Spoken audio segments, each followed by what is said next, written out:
গরমে নাজেহাল অবস্থা, কিচ্ছু খেতে ভালো লাগছে না, মনে হচ্ছে শুধু জল খাই, কিন্তু খাবার তো খেতে হবে। আর এই গরমে একটু ভাজাভুজি এড়িয়ে চলাই ভালো। তাই আজকে আপনাদের সামনে রান্না করে দেখাবো খুব সুস্বাদু, চটজলদি আর ভীষণ হেলদি একটি রেসিপি, লেমন রাইস।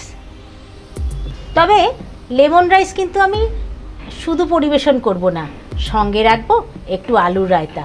তাহলে একটু দেখে নিই এই দুটি বানানোর জন্য আমি কি কি নিয়ে নিয়েছি। আমি এখানে 1 বাটি বাসমতি চালের ভাত নিয়ে নিয়েছি, সাথে নিয়ে নিয়েছি অল্প করে ছোলার ডাল, আর নিয়েছি কিছুটা কাঁচা বাদাম। এছাড়াও নিয়েছি নুন, কাঁচা লঙ্কা কুচি, চিনি, কারি পাতা, লঙ্কা গুঁড়ো, লেবু, আদা কুচি, ঘি এবং কালো সর্ষে।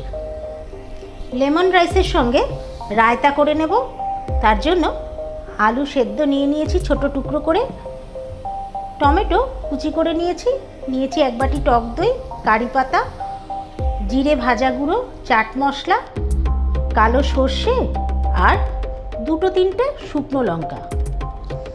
আমি একটা পাত্র নিয়ে নিয়েছি, তার মধ্যে টক দইটা নিয়ে নিচ্ছি।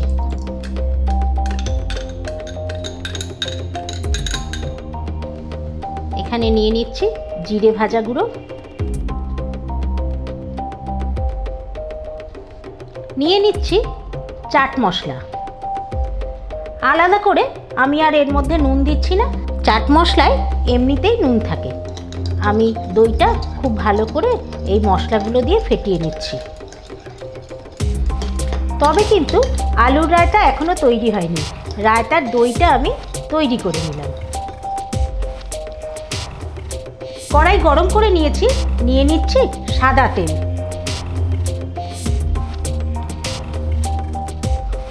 তেল গরম হয়ে এসেছে, এখানে একটু কারি পাতা ফোড়ন দিয়ে দিচ্ছি।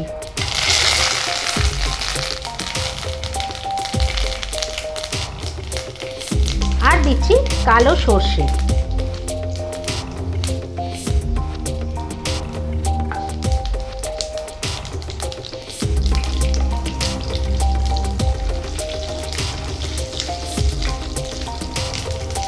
ফোড়নটা হালকা ভাজা হয়ে এসছে, এখন ছোলার ডাল দিয়ে দিচ্ছি।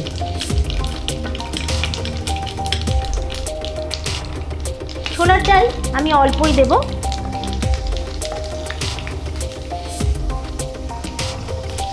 চিনে বাদাম দিয়ে দিচ্ছি।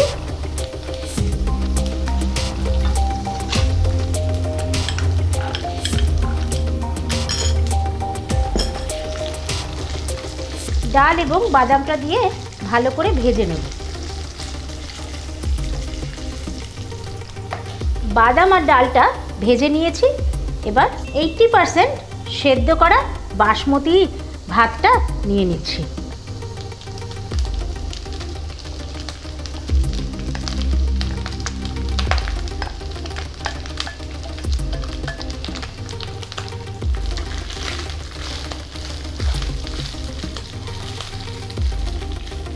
ওপর থেকে নুন, আদা কুচিটা কিন্তু আমি পরেই দিচ্ছি, তাহলে আদা কুচির গন্ধটা থেকে যাবে। আর আপনারা যদি আদা দেন তাহলে আদা কুচিটা কিন্তু ফোড়নের পরেই দিয়ে দেবেন। আর দিচ্ছি 1 চামচ চিনি। এই দিয়ে ভাতটা আমি সব কিছু দিয়ে নাড়িয়ে চাড়িয়ে ভালো করে ভেজে নেব।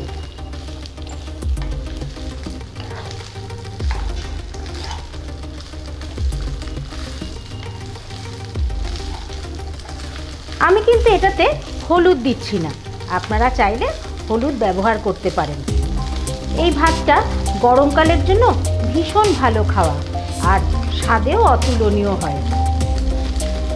আর দেখুন কত কম সময়ে, কম ইনগ্রিডিয়েন্টসে এটা তৈরি হয়ে যায়।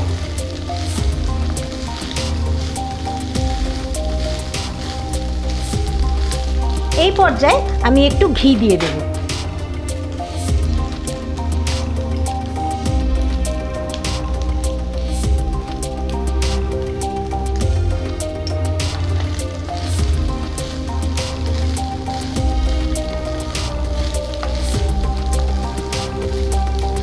ঘি দিলে এর টেস্টটা কিন্তু একটু অন্যরকমই লাগে। আপনারা চাইলে ঘি নাও দিতে পারেন। একদম শেষ পর্যায়ে চলে এসেছি, গ্যাসটা অফ করে দিলাম। এবার লেবুর রসটা দিয়ে দিচ্ছি।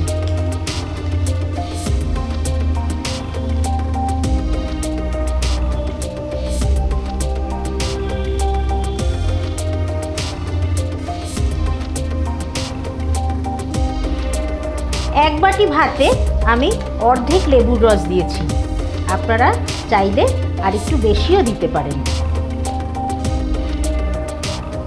তৈরি হয়ে গেল লেমন রাইস। এখন আমি আলুর রায়তাটা করে নেব আর এর সঙ্গে পরিবেশন করব।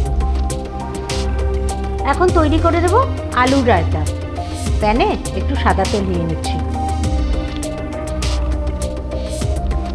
একটা শুকনো লঙ্কা একটু ফাটিয়ে ফোড়নে দিয়ে দিচ্ছি। এছাড়াও ফোড়নে দিচ্ছি কারি পাতা আর দিচ্ছি অল্প একটু কালো সর্ষে। ফোড়নটা ভাজা হচ্ছে, এবার সেদ্ধ করা টুকরো আলুগুলো দিয়ে দিচ্ছি।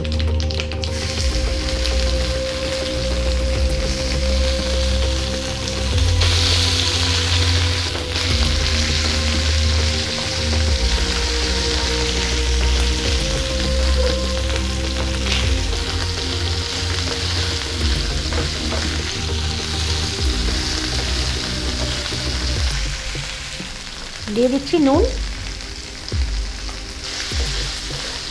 দইটা কিন্তু আমি আগেই তৈরি করে নিয়েছি।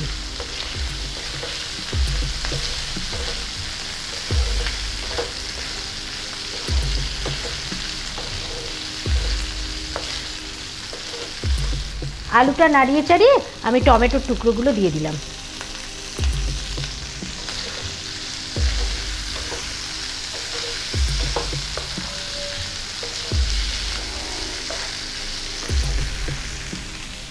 একটু কাঁচা লঙ্কা কুচি দিচ্ছি।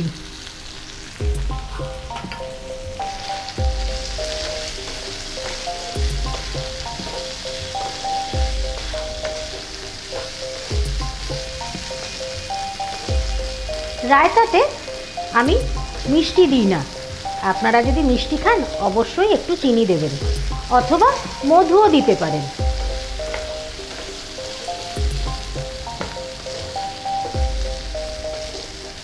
আর লেমন রাইসের সঙ্গে এই রায়তাটা কিন্তু একদম জমে যাবে। আর যারা আলু খান না বা পছন্দ করেন না, আপনারা আপনাদের পছন্দ মতো সবজি দিয়েও কিন্তু রায়তা বানাতে পারেন। আলুটা রেডি হয়ে গেছে, গ্যাস অফ করে দিচ্ছি। এই আলু ভাজাটা আমি দইয়ের মধ্যে দিয়ে দিচ্ছি।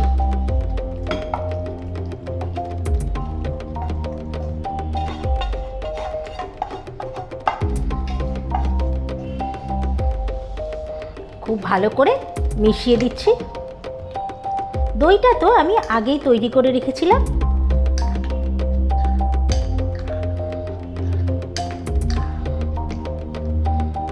তৈরি করে নিলাম আলুর রায়তা, লেমন রাইসের সঙ্গে পরিবেশন করে দেব।